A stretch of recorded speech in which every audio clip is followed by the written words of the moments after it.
Então vamos para mais uma aula e a temática é concurso de pessoas. Tema este que cai em prova, despenca em provas. Inclusive já caiu na prova que eu realizei de delegado da Polícia Federal, de juiz, de promotor, inclusive também já caiu na prova da PMMG. Essa temática muito importante para os concursos, seja de prova objetiva, seja de prova discursiva ou prova oral. Na prova de delegado da Polícia Federal, caiu o tema concurso de pessoas para falar dos seus requisitos e foi na prova discursiva. Já na prova da PMMG, no CFO em especial, a questão foi cobrada de forma objetiva. Perguntou a mesma coisa, só que na prova de delegado da Polícia Federal pediu para que dissertasse sobre os requisitos do concurso de pessoas. Já na prova objetiva da PMG, pediu para marcar a alternativa que representava o concurso de pessoas, os requisitos do concurso de pessoas. Então, trouxe dois cursos aqui, um de prova discursiva e o outro de prova objetiva. Mas essa temática em provas objetivas despenca, seja no concurso de promotor, concurso de juiz, concursos em gerais de carreiras jurídicas, sempre cai concurso de pessoas. Então, essa é a temática da aula de hoje, beleza? Então vamos aí.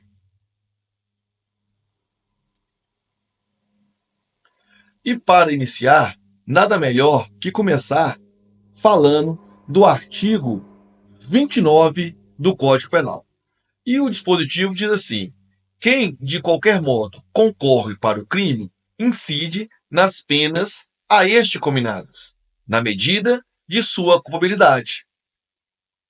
Se a participação for de menor importância, a pena pode ser diminuída de 1/6 a 1/3. Parágrafo 2º. Se algum dos concorrentes quis participar de crime menos grave, ser-lhe-á aplicada a pena deste. Essa pena será aumentada até a metade, na hipótese de ter sido previsível o resultado mais grave. Então, meus amigos e minhas amigas, olha o dispositivo. Quem de qualquer modo concorre para o crime incide nas penas a este cominadas, na medida de sua culpabilidade. Então, aí nós já temos que todos aqueles que concorrem para a prática do crime irá responder na medida de sua culpabilidade. A pena não será a mesma para todos que concorrem para a prática do crime. Existe uma dosimetria da pena. Olha o parágrafo primeiro. Se a participação de menor importância, a pena pode ser diminuída de 1/6 a 1/3. Lembrem-se, é muito importante, esse parágrafo primeiro não envolve os autores e coautores do crime, somente os partícipes. Pois o parágrafo primeiro diz assim: se a participação for de menor importância, pois o autor não tem participação de menor importância. Então, o parágrafo primeiro, ele é específico somente para os partícipes. Se a participação for de menor importância, a pena será diminuída de 1/6 a 1/3. É importante destacar em uma prova, seja discursiva, seja oral, essa terminologia, que o parágrafo primeiro é só para o partícipe e ele poderá ter a pena reduzida de 1/6 a 1/3. Já na prova objetiva, esse 1/6 a 1/3 vai cair para você marcar. Vai falar assim, em uma prova objetiva: se a participação for de menor importância, a pena será diminuída de 1/3 a 2/3. Está errado, pois é 1/6 a 1/3. Já na prova discursiva, você tem, em regra, o código em mãos. Já na prova oral, você não tem o código em mãos. Você tem que falar isto de forma espontânea. Para vocês verem, cai a mesma coisa. A temática concurso de pessoas cai em provas discursivas, cai em provas objetivas e cai em provas orais. Beleza? Então, tá aí para vocês o parágrafo primeiro. Já o parágrafo segundo, ele aplica-se a todos, inclusive o autor ou coautor, se algum dos concorrentes quis participar de crime menos grave, ser-lhe aplicada a pena deste, essa pena será aumentada até a metade, na hipótese de ter sido previsível o resultado mais grave. Então está aí o dispositivo mais importante do direito do Código Penal envolvendo concurso de pessoas. Beleza? Então agora vamos aí comentar um pouco mais a respeito desse dispositivo. Quais são os requisitos do concurso de pessoas? Então, na prova oral, você tem que falar esses requisitos. Na prova da PMG do CFO, você tinha que marcar a questão objetiva que trazia estes requisitos.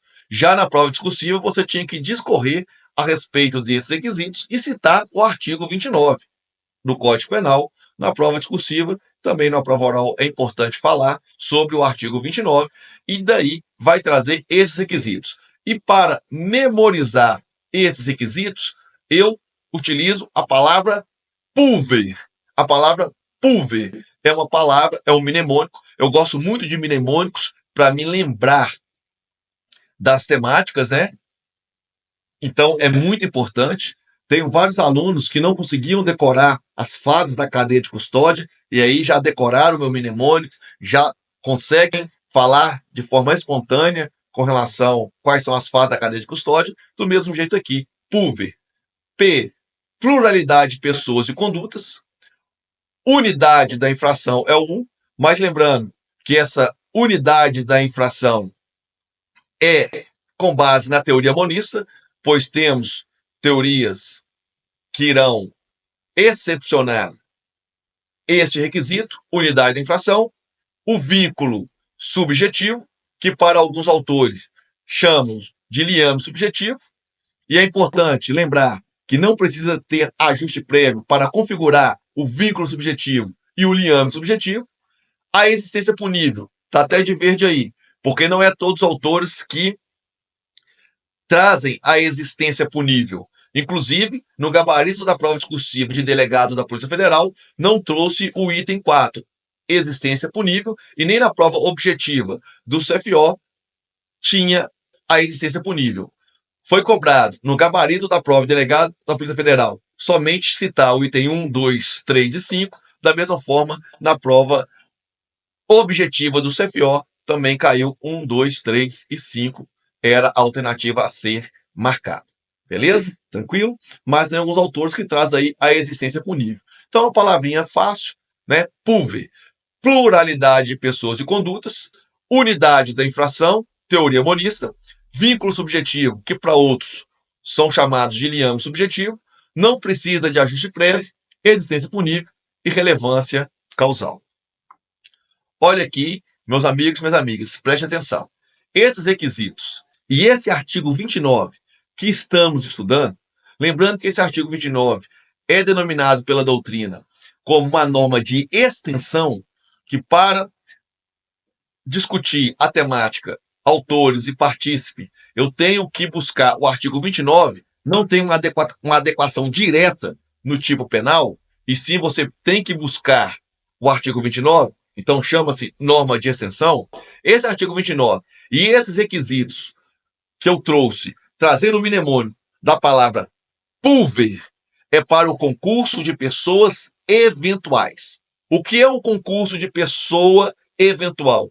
É aquele crime que é cometido por várias pessoas, pois o primeiro requisito é pluralidade de pessoas e condutas. Então, é aquele concurso de pessoas, é aquele crime praticado por diversas pessoas, do qual ele poderia ser cometido por uma única pessoa. Então, tem o crime de roubo. Uma única pessoa pode cometer o crime de roubo. Mas quando essas pessoas se juntam, preenchendo aqueles requisitos, eu tenho o concurso de pessoas eventual, que aplica toda a temática que estamos estudando aqui, que é diferente do concurso de crime necessário. O concurso de crime necessário, o próprio tipo penal já traz a quantidade de pessoas necessárias para que ocorra o concurso de crime necessário. Como eu tenho na associação criminosa do 288 do Código Penal, na organização criminosa da Lei 12.850, da associação criminosa para o tráfico, lá do artigo 35 da Lei 11.343. Então, não confundir. Concurso necessário é uma coisa, concurso eventual é o que estamos estudando aqui. Em uma prova oral, em discursiva, é interessante trazer essa terminologia. Concurso de pessoa eventual é o que está no artigo 29. Já o concurso de crimes necessário, a quantidade de pessoas já é trazida no próprio tipo penal. Voltando, então, aos slides. Como eu sempre gosto de trazer um mapa mental, tá aí para vocês. Concurso de pessoas, a palavra-chave é PUVER. Pluralidade de pessoas e de condutas, unidade de infração penal, vínculo subjetivo ou liame subjetivo, que não se confunde com ajuste prévio, existência de fato punível, que não tem em todas as doutrinas, e a relevância causal. Então, estes são os requisitos do concurso de pessoas. Teoria sobre concurso de pessoas. Por que essa teoria? Porque, como a gente já estudou aqui, nós temos ali no item 2, unidade de infração. Então, essa unidade de infração, nós vamos ter aí, basicamente, 3 teorias. A teoria monista, que é a regra, que todos aqueles que concorrem para a prática do crime respondem por esse crime na medida de sua culpabilidade, que é a regra. Nós temos a teoria dualista, que eu teria crimes para o autor e outros crimes para o partícipe. Essa não é adotada no ordenamento jurídico brasileiro. E nós temos a teoria pluralista, que é adotada de forma excepcional. A teoria pluralista vai dizer que alguns que concorreram para o crime respondem por um crime e outros respondem por outro. Vamos dar exemplo. Em uma situação em que um cidadão, um particular, oferece uma vantagem indevida para o funcionário deixar de praticar o ato, e esse funcionário recebe essa vantagem indevida para não praticar o ato, aquele que oferece comete o crime de corrupção ativa. Aquele que recebe comete o crime de corrupção passiva. Olha que houve uma pluralidade de pessoas, uma pluralidade de condutas, mas esses envolvidos não irão responder pelo mesmo crime. É exceção. Então, quando isso ocorre, quando o ordenamento jurídico brasileiro traz essas hipóteses, eu estou trabalhando a teoria pluralista. Tome cuidado, é a teoria pluralista. Mas a regra é a teoria monista, que todos que concorrem para a prática do crime respondem na medida de sua culpabilidade pelo mesmo crime. Então, aquelas 5 pessoas que tramaram um crime de roubo vão responder pelo crime de roubo. É a teoria monista. Aquelas 5 pessoas que tramaram o crime de homicídio vão responder pelo crime de homicídio. As 5. Uns como autores, outros coautores, outros partícipes. Mas é o mesmo crime. Teoria monista. Que é diferente da teoria pluralista, que as pessoas irão responder por crimes diversos, mas o ordenamento jurídico tem que trazer esta previsão. É o que acontece, por exemplo, também no crime de aborto. Aquele que consente com o aborto, aquele que realiza o aborto, são crimes diferentes, mas está previsto na lei. Quando isso ocorre, repito, é a teoria pluralista e não a teoria dualista. A teoria dualista não é aplicada em nosso ordenamento jurídico brasileiro. Professor, o que seria a teoria dualista? A teoria dualista é quando há crimes para o partícipe e outros crimes para os autores. Isso não acontece no nosso ordenamento jurídico brasileiro. Então, olha comigo aqui.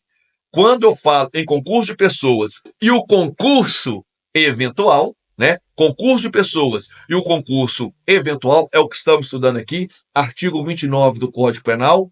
Quando eu falo do requisito unidade de infração, a regra é a teoria monista.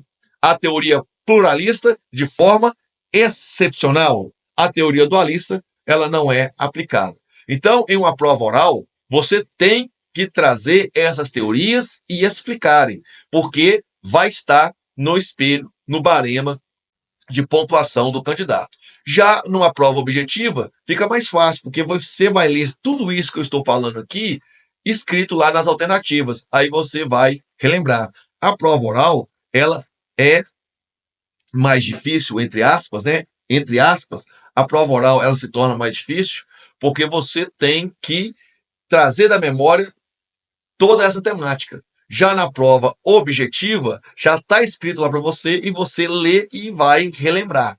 Mas na prova oral, então, exige-se o domínio do texto da lei, como tem-se na prova objetiva, mas você também tem que ter essa capacidade de buscar até mesmo naquela tensão, né? Naquela tensão. De tal forma que eu até falo, né? A prova oral ela é até mais difícil, pelo emocional da pessoa, que ela fica muito nervosa, pois se você for olhar na estatística, a prova oral é a que menos reprova com relação às demais fases do concurso público. Tranquilo? Beleza? Então vamos retornar aqui aos slides. Teoria sobre autoria. Teoria sobre autoria. Eu, a todo momento, estou falando com vocês referente a autor e partícipe. Autor, partícipe, coautor. O que são coautores? Coautores são quando há vários autores. Mas como definir numa situação quem é o autor e quem é o partícipe? Como fazer essa definição? E para isso, nós temos aí teorias. Como vocês veem na tela, nós temos o conceito restritivo. Autor é diferente de partícipe. E já digo para vocês, o nosso ordenamento jurídico brasileiro, o nosso Código Penal, adota o conceito restritivo de autor de crime. Então está aí na tela para vocês, autor diferente de partícipe. É o que nós adotamos no nosso Código Penal. Conceito extensivo, autor é igual partícipe. Conceito subjetivo, autor é aquele que imagina ser autor, partícipe é aquele que pensa ser partícipe. Então, autor é o que tem vontade de ser autor, partícipe é que tem vontade de ser partícipe. Também não é o que nós adotamos atualmente no nosso Código Penal. E nós temos uma teoria inovadora que é aplicada pela jurisprudência em casos complexos, envolvendo até mesmo aí organizações, que é a teoria do domínio final do fato. Então, em uma prova, se você é indagado sobre as teorias de autor, você tem que falar que, com relação ao autor, depende do local em que eu estou. Qual teoria eu estou analisando? É o conceito restritivo? Autor é diferente de partícipe. É o conceito extensivo? Não há diferença. É o conceito subjetivo? Autor é aquele que diz ser autor. Partícipe é aquele que se diz ser partícipe. E a teoria mais moderna é a teoria do domínio final do fato. Professor, qual teoria cai mais em concurso público?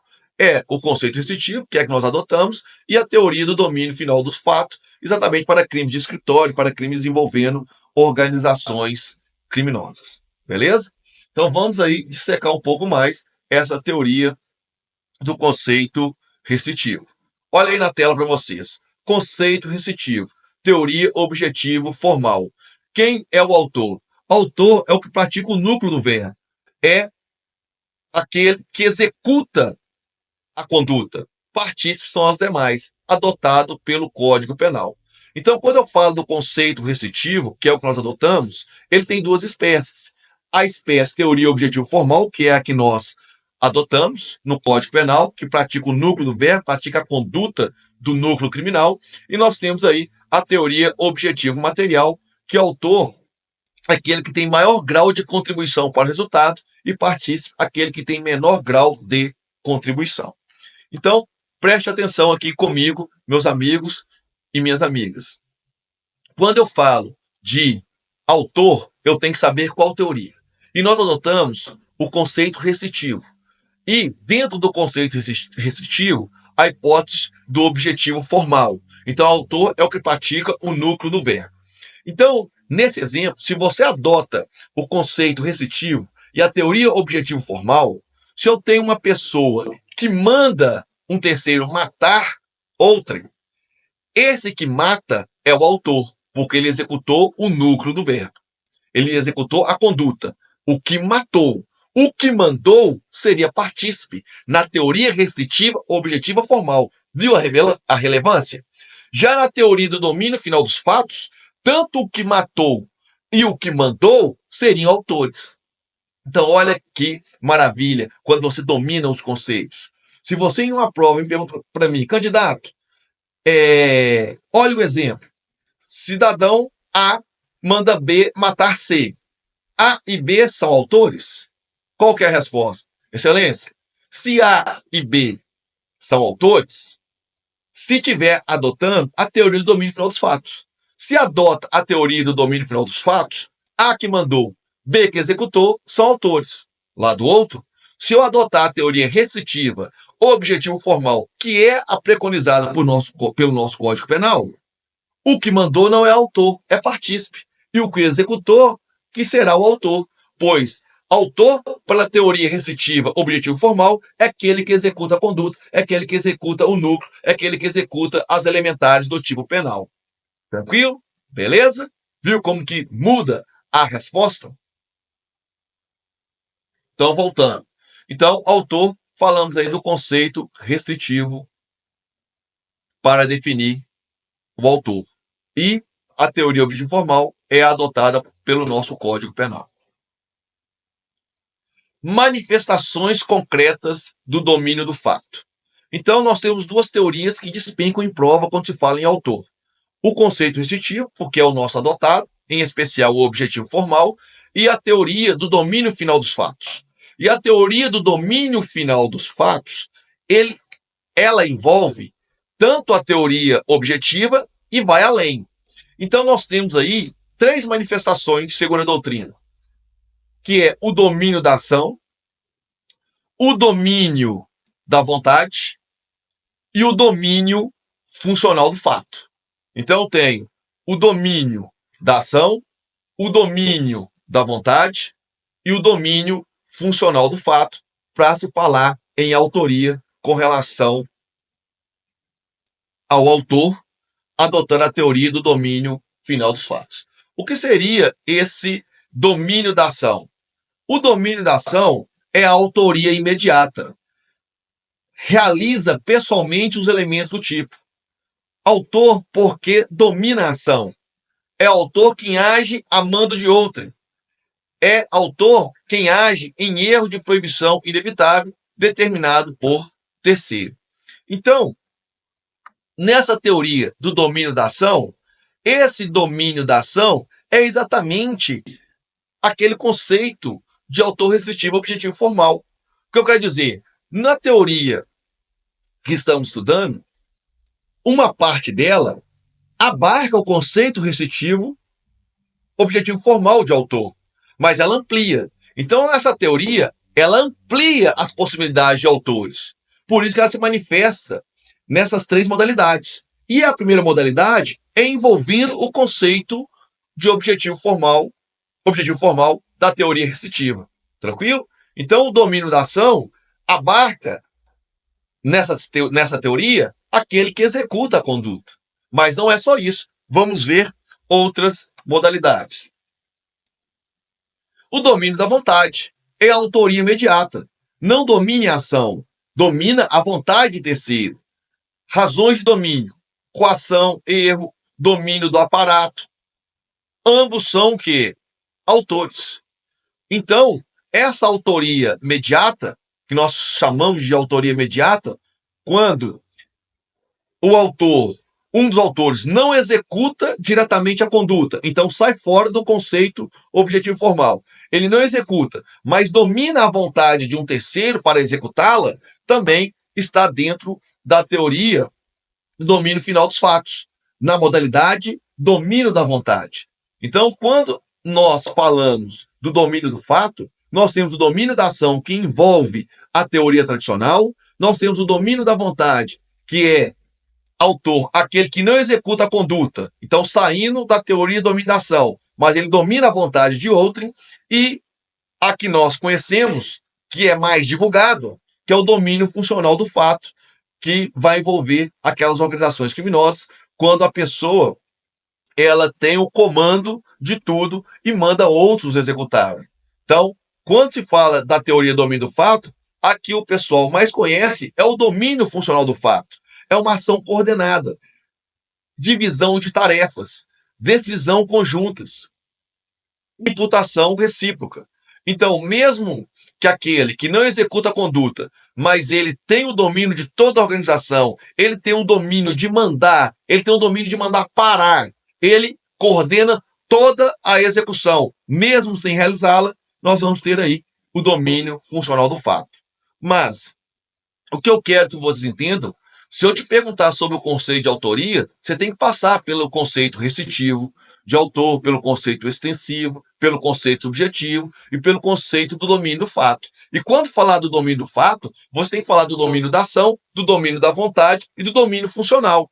Muitos, quando falam do domínio do fato, trazem somente a terceira manifestação do domínio do fato, que é o domínio funcional, que é quando se pensa nas organizações criminosas, daquele que está de longe comandando tudo e ele será autor. Mas se você buscar a teoria restritiva de autor, a tradicional objetivo formal, aquele que comanda a organização, aquele que tem o poder de mando, aquele que tem o poder de mandar fazer e parar, ele não seria autor. Mas quando eu utilizo a teoria do domínio do fato, em especial no domínio funcional do fato, ele será considerado autor e é uma das teorias mais adotadas na atualidade para trabalhar esses crimes de organização e trazer esses mandantes, trazer os cabeças como sendo o autor e não somente meros partícipes. Beleza? Então tá aí a teoria do domínio funcional do fato. Domínio do fato, nós temos aí 3 manifestações. E lembrem-se que esses mapas mentais são aqueles mapas que você deve colocar no seu caderno de aprovação para você conseguir ler, revisar de forma mais dinâmica e conseguir trazer todas as sistemáticas na hora que é indagado em uma prova. Autoria colateral. Tema este em que a PMMG adora. Autoria colateral. O que é uma autoria colateral? Não há prévio ajuste, é possível identificar quem produziu o resultado, um responderá por consumado, o outro responderá por tentado. Mas o interessante é que a autoria colateral não há um prévio ajuste. É possível identificar quem produziu o resultado. Um responderá por consumado e o outro responderá por tentado. Então, venham comigo aqui para vocês entenderem a teoria colateral. Autoria colateral. Meus amigos e minhas amigas, prestem atenção. Olha aquele clássico exemplo. A e B querem matar C. A e B saem para matar C. A e B saem para matar C, mas A não sabe de B. A e B atiram em C. Ambos acertam C, mas na perícia fala que foi o disparo de A que matou C. Então, A irá responder por homicídio consumado e B irá responder por homicídio tentado. Nesse momento, eu tenho a autoria colateral. Por que eu tenho a autoria colateral? Porque não havia ajuste prévio, um não sabia do outro, mas ambos queriam matar C. Ambos efetuaram o disparo, C morreu. E a perícia definiu que A disparou a munição que levou C à morte, e B também atingiu, mas não foi a munição, não foi o disparo de B que levou C à morte. Então, nesse caso, é o termo que se chama de autoria colateral. Autoria colateral. A responde por homicídio consumado, no nosso exemplo, e B responde por homicídio tentado. Autoria colateral. E C está morto. Se eu não conseguisse descobrir qual disparo, se foi A ou B, matou C, eu não teria autoria colateral. Eu teria autoria incerta. Autoria incerta. E nesse caso, A e B irá responder por homicídio tentado. Olha para vocês verem, meus amigos e minhas amigas. Eu vou ter C morto, mas A e B respondendo por homicídio tentado. Autoria incerta. Porque se eu não sei quem realmente foi o responsável pelo homicídio consumado, é melhor beneficiar os dois. Em prova objetiva, esse tipo de caso despenca em prova. Agora, numa prova discursiva, em uma prova oral, se você está falando de autor, aí você pode trazer, né, esses conceitos de autoria colateral, explicando, e a diferença pela autoria incerta. Tranquilo? Meus amigos, minhas amigas? Então, nesse momento, né, vamos encerrar esse bloco, encerrando com a temática autoria, e na próxima aula iremos retornar para falar de participação, ainda trabalhando a temática concurso de pessoas.